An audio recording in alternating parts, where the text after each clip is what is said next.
President Joe Biden's $1.9 trillion coronavirus stimulus bill passed the U.S. House Saturday.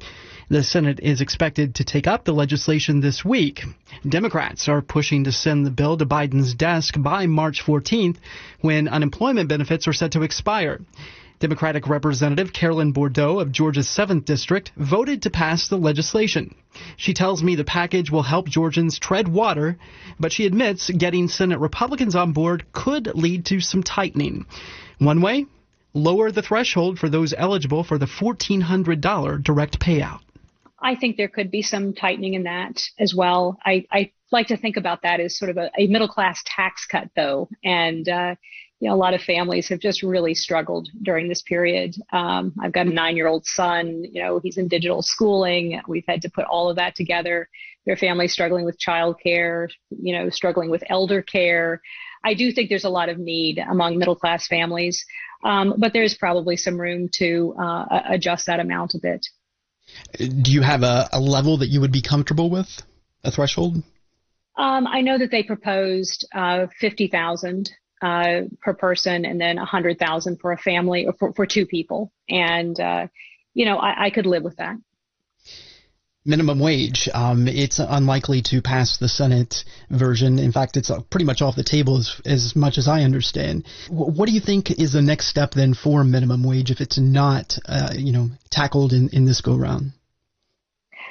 Well, I think many of us are very, very committed to getting to a living wage. And it is very evident that a person cannot survive on $7.25 an hour.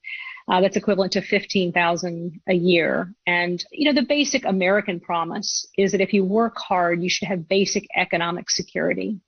I think we need to realize that and to come up with some solutions. And there are different paths to doing it. What I've talked with people about that I think would be a very positive option would be to go back, look at what that $7.25 would be today if we had indexed it to inflation. And if we'd done that consistently over the past couple decades, and then pair that with a earned income tax credit that we give to families on a monthly basis, so sort of like a reverse payroll tax. So instead of the payroll tax taking it out of your salary, instead we plus it up to get people to a living wage. And I think that solution might in the as we come out of this COVID world. Now it's up to the Senate, and it's expected that vote comes this week. My understanding, and correct me if I'm wrong, is the House will have to pass the Senate version if it goes to the president. How likely do you think that would be, or do you anticipate any kind of hang-up in that process? Well, it's politics, so you never know what lies around the corner here. But by and large, I think everybody understands the need for this bill, and it is going to move fairly swiftly through the process. I want to kind of let my hair down and ask more informally about what it was like for you as a new representative in Congress to have that huge first monumental vote. What was it just like on a personal level? It was very satisfying in a way. I ran on these issues to address COVID, to get us through this crisis. But there were some other really important pieces in that legislation. I ran on healthcare and making sure that people had access to a doctor.